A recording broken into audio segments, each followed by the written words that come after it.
Vedilu Shegan, Deputy Regional Director, Programs Director for SOS Children's Villages International, online.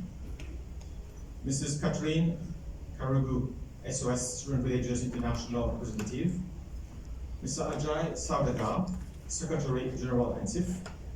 Representative of ministries and government institutions present. Representatives of NGOs running RCIs in Mauritius. Dear colleagues, ladies and gentlemen. Good morning and welcome to the signing ceremony of the Memorandum of Understanding between SOS Children's Villages International and NSIF. The aim of this MoU is to establish cooperative relationships in the field of training and capacity building for the caregivers and other staff of residential care institutions managed by NGOs as well as government-run shelters. This training will complement existing training being conducted by local partners of NSIF, like the MIE, mainly by focusing on the development of the required competencies for caregivers. The goal of this upcoming partnership is to enhance the quality of care and services offered to children in distress being taken care of in charitable institutions or residential care institutions. Let me first of all start this with a brief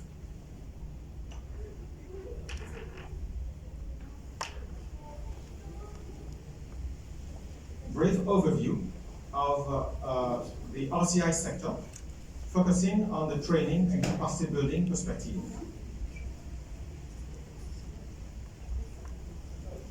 As introduction, let me make this short presentation just by saying a few words concerning the caregivers and their challenging roles. The caregivers are the key persons whose everyday work and interaction with the children directly impact on their well-being, growth, and development. Caregivers fulfill the crucial role of being the primary persons of trust, the ones whom the children will turn to for attention, advice, care, and affection. But you will agree that their work is not an easy task. You must have heard how difficult their work is, how sometimes they feel disheartened when they are unable to cope with increasing stress, challenging behavior of children, and finally burnout. A few cannot simply cope, they give up and resign, and the disruption in the bonding created with the children causing further harm to the stability of the children. However, it would be unfair not to mention that many children are also succeeding thanks to the dedication of many caregivers. But their dedication only is inadequate. There is growing need for them to possess the necessary competencies to respond to the challenging needs of the children entrusted in their care. I will now speak a little bit on about the needs of children without in RCIs, the children who are without parental care. The needs of these children are really challenging, diverse, and complex due to past adversities in life. These children have been removed from their parental care as a matter of last resort and have suffered from various forms of abuse and distress, such as neglect, physical abuse, psychological, and some even sexual abuse. They need appropriate care options in the right care setting, the care and attention of competent and dedicated caregivers who can respond to their individualized and specific needs. With regard to care options, the initiative of some NGOs to shift from the traditional facilities accommodating large number of children to smaller units of family type is worth mentioning. This is, by the way, the recommended option according to the UN guidelines for the alternative care of children. Many RCIs provide programs and specialized services and interventions aiming at the protection of the specific rights of children under their care. I emphasize as well the specific rights of children under their care. But due to various challenges, it happens that between services delivery and responding to the rights, to these specific rights of children, as our primary beneficiaries, there is a gap. It is a known fact in alternative care worldwide that the effective upholding of specific rights of children in alternative care depends largely on interconnected factors, such as the appropriateness of the types of setting for different problems and the competencies of the caregivers. This is why it is recognized also globally that between the effective fulfillment of these specific rights and the reality on the ground, there is a gap. Initiatives are being taken to address the gap in the fulfillment of the rights of the children in RCIs. The trainings towards deinstitutionalization, for instance, and creating better conditions for caregivers to give their best will certainly contribute to better fulfillment of the rights of the children. I will conclude in expressing our confidence that joining forces with SOS Children Villages International will help to upskill our caregivers into childcare professionals. On this note, I would like to thank you for your attention, and I will proceed by inviting Mr. Bediru Shagan, Deputy Regional Director and Director of Programs who is online, to make an address to you. And partners, a very good morning to you all. Before I embark on my presentation, I would like to convey the sincere apology from our regional director, who is unable to attend this important session due to prior commitment. And please accept her greetings to you all. As you know, she has delegated Catherine, who is present among you currently for this event. Having said this, it's truly a pleasure to meet you virtually. As you know, we all gathered here today to step up our collaborative efforts aimed at improving the alternative care services in Mauritius.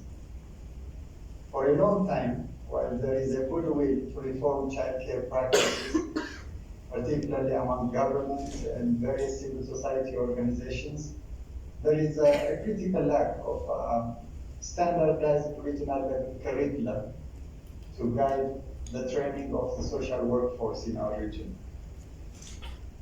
This translates into a huge human resources capacity gap in caring for children without adequate parental care. So, as one of the largest child rights and child care organizations, SOS Children's Villages International, in collaboration with the academia and other child care practitioners, took the initiative to develop a practical and standardized alternative care training curriculum, which is designed to serve care professionals beyond SOS, including responsible child welfare government ministries and child care institutions and agencies that prioritize competency-based capacity building of the alternative care services. So in this regard, I'm really grateful that the government of Mauritius, through the National Social Inclusion Foundation, proactively approached SOS to strengthen its human resources capacity, which to me is in the best interest of the child. And the signing of this MoU today between the two parties signifies this commitment. With this, I would like to give you a brief overview of our learning and development framework.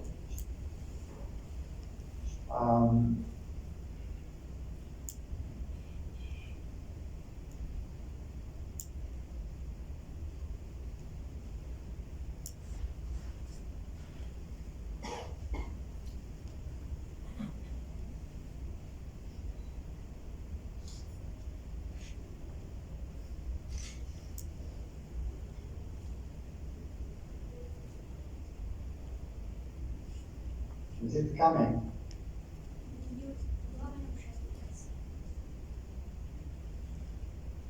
Can you see my screen?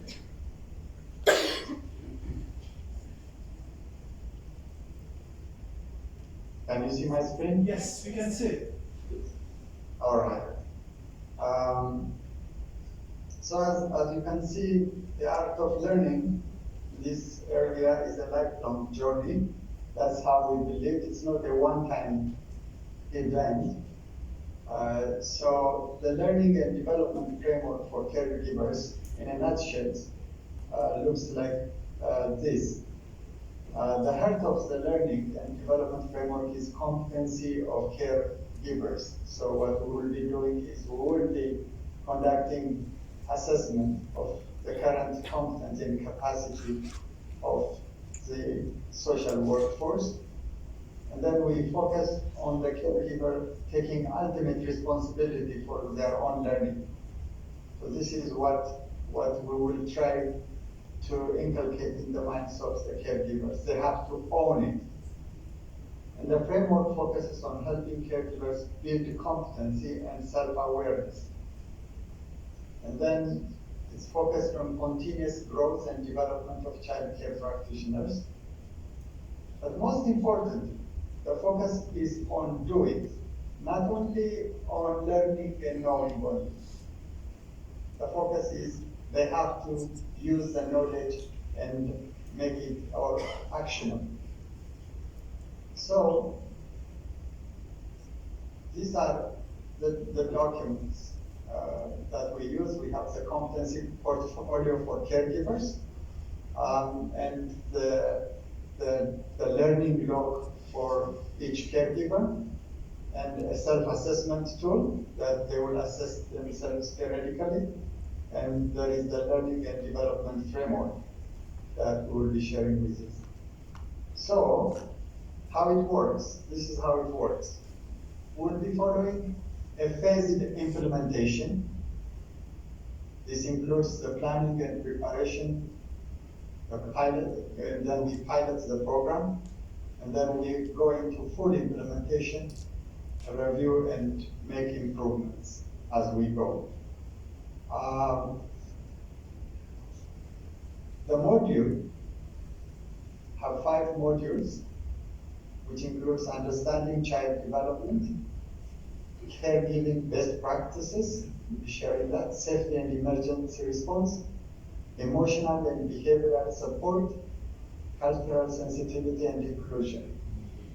So the training could be both face-to-face or a hybrid model, face-to-face sessions, online modules, workshops and seminars, support and follow-up mechanisms. So we will be agreeing on this, and either of these is possible. And then we use very specialized facilitators who have a strong understanding of child care. So this is what we will be using. And the training is very holistic. It has the didactic, which is the classroom session, classroom style session, and then we help the participants discover new things from the training. What is it that they take as new knowledge? And then we discuss on those. And then the most important thing is that they go home and implement that, the doing, which I said earlier. The doing is very important. That's where we emphasize and focus. So after practicing the knowledge at the workplace, they come back and raise some issues and we discuss those again. So this is the structure. There will be the facilitator, and we'll be training mentors, and then the support staff will also be getting the training. So this will be the support mechanism for the whole training. In short, this is what we are going to offer. There is no time for details, but with this, I would like to commit to you to make this partnership a success and mutually fulfilling. Thank you so much. Thank you, Bedilu, for your address. Thank you for giving us some insight into this partnership, this training. And we sincerely look forward for the realization and that our caregivers really become childcare professionals and practitioners, as you said. With these words, I would like now to invite the chairperson of NSIF, Mr. Menan Mounia, for his address.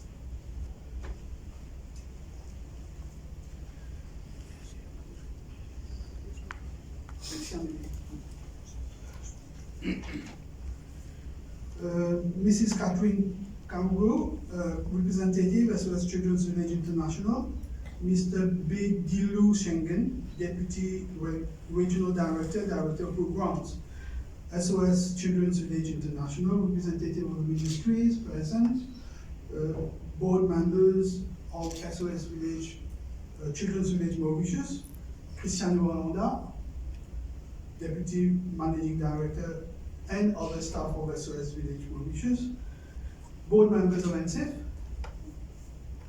Ajay Sadaga, Secretary General and staff of NSIF, management and staff of NGOs running RCI. Ladies and gentlemen, good morning and welcome to our short ceremony this morning. The National Social Inclusion Foundation was established in 2017 and was entrusted the mandate by government to promote social justice and social inclusion and combat poverty and vulnerability. We also ensure transparency in the allocation of funds to NGOs for programs and projects towards vulnerable groups as defined in our charter. Today, we are the central body to allocate funds to NGOs. We are supporting some 200 NGOs annually in a sustainable manner. We also implement national programs. We are implementing the Fortified Learning Environment National Program. Through this program, we are currently supporting the basic education of low-performing children in 30 primary schools targeting 1,500 children and in 50 secondary schools targeting 1,000 children. Additionally, we are funding NGOs to run 4 creche nurseries in deprived areas.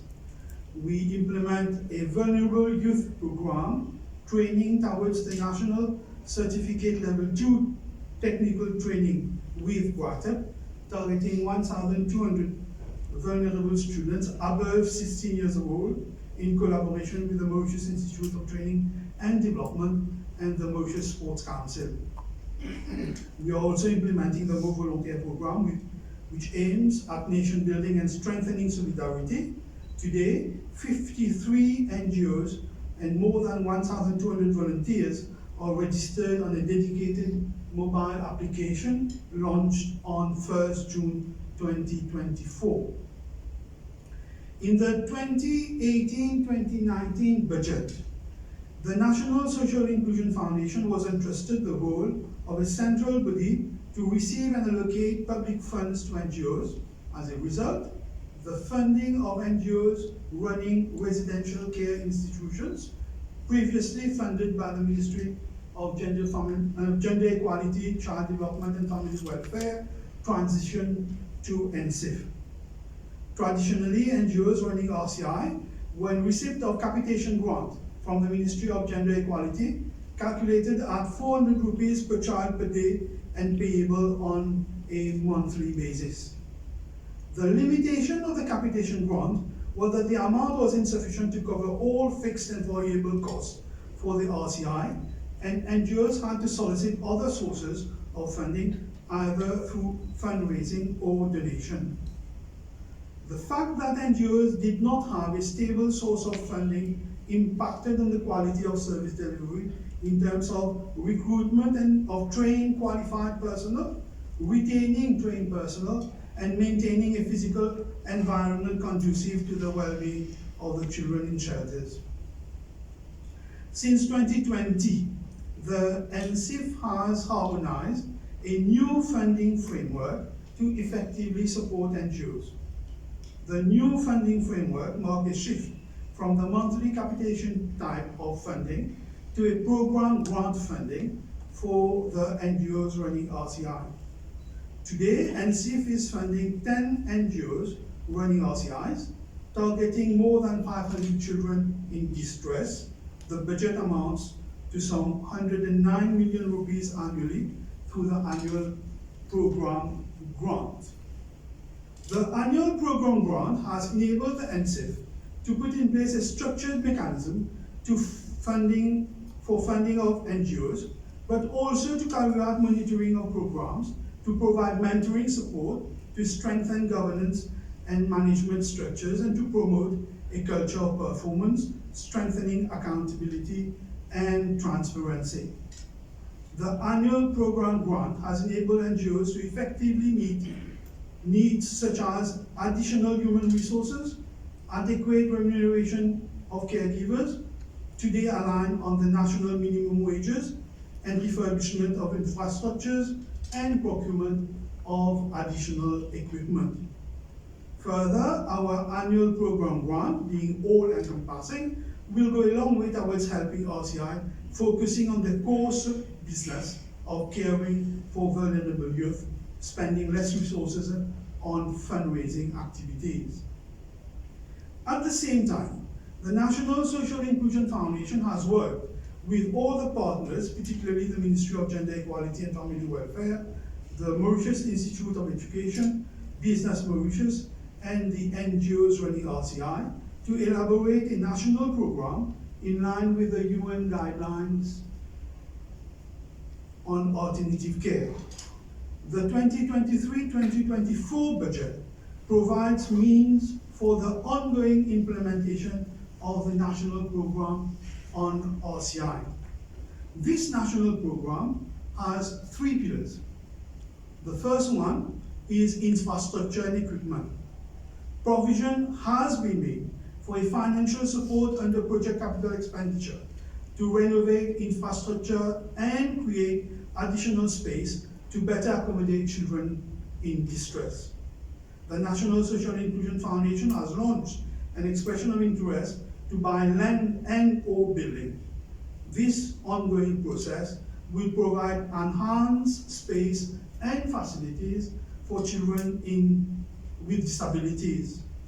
We have also identified site and will set up a model RCI in collaboration with other partners. An amount of 6 million rupees has been approved in favor of SOS Children's Village Mauritius for the refurbishment of 5 houses with a view to accommodating additional children. Secondly, salary benchmarking. The National Social Inclusion Foundation has enlisted the services of an HR consultant to carry out a salary benchmarking for employees in NGOs looking after RCI. This will contribute to improve the working conditions of staff working in RCI, and we hope reduce staff turnover. I will take advantage of the opportunity today to appeal to all NGOs present to provide all necessary information to our consultant promptly for him to complete his report as soon as possible. This will be a first step towards early implementation.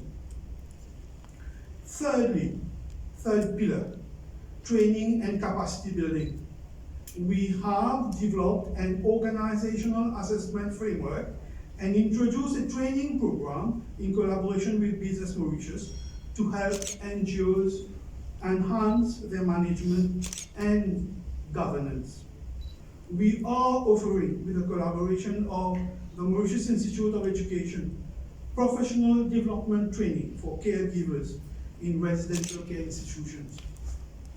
And today, we are signing a memorandum of understanding with SOS Children's Village International for the sharing of expertise, strengthening capacity, and ensuring best practices in our RCI in the best interest of our children and beneficiaries.